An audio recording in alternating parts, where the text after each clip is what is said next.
രണ്ട് തന്തയ്ക്ക് പറഞ്ഞ നാർസിസ്റ്റ് കല്യാണത്തിന് ശേഷവും ബാച്ചിലർ ലൈഫ് എൻജോയ് ചെയ്ത് ജീവിക്കുന്ന ഒരു പ്രത്യേകതരം ജീവിയാണ് മെഹുന. ആരംഭിക്കലാമ. നാട്ടിലെ നല്ലവരായ ഉണ്ണികളായി ഇവര് നല്ലൊരു കുടുംബനാഥൻ അല്ലെങ്കിൽ നാഥ എന്നൊരു ഇമേജ് കിട്ടാൻ വേണ്ടി ഒരു പാവത്തിനെ നോക്കി കല്യാണം കഴിക്കും, പിള്ളേരെ ഉണ്ടാക്കി കൊടുക്കും. പക്ഷെ കുടുംബത്തിന്റെ ഒരു ഉത്തരവാദിത്തങ്ങളും ഇവർ ഏറ്റെടുക്കില്ല. ഒരു ബാച്ചിലർ എങ്ങനെയാണോ അങ്ങനെ തന്നെ ഇവർ ജീവിക്കും. ഇവർ അവരുടെ പങ്കാളിയെ ഫിസിക്കലി, ഫിനാൻഷ്യലി, ഇമോഷണലി ഒരു കളിപ്പാട്ടം പോലെ യൂസ് ചെയ്യും.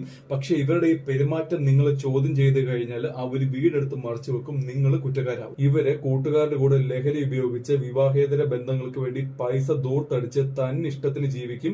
പക്ഷെ ഈ ഒരു കാര്യം നീ ലോകത്ത് ആരോട് പറഞ്ഞാൽ അവർ വിശ്വസിക്കില്ല. കാരണം റൂമിന് പുറത്ത് ഇവർ അത്രയും നല്ലവരാണ്. നിന്റെ ചിരി മാഞ്ഞ, ഓർക്കം നഷ്ടപ്പെട്ട, മാനസികമായി തകർന്ന് നീ ഇഞ്ചിഞ്ചായി മരിക്കും. എന്നാൽ ഇതൊക്കെ കണ്ട് അവർക്കൊരു കുലുക്കം ഉണ്ടാവില്ല. നിന്റെ കണ്ണീര് കണ്ട് അവർ ഉള്ളിൽ സന്തോഷിക്കും. ഇനി ഇതുപോലൊരു സിറ്റുവേഷനിൽ നീ ലോക്കായി കിടന്ന് ചക്രശ്വാസം വലിക്കുകയാണെങ്കിൽ യാതൊരു ക്വാളിഫിക്കേഷൻസും ഇല്ലാത്ത ജീവിതാനുഭവങ്ങൾ മാത്രമുള്ള ഒരു റിലേഷൻഷിപ്പ് കോച്ചുമായി ഡിസ്കസ് ചെയ്യാം. ബയോ ലിങ്ക് ക്ലിക്ക് ചെയ്യാം, നമുക്ക് ശരിയാക്കാം.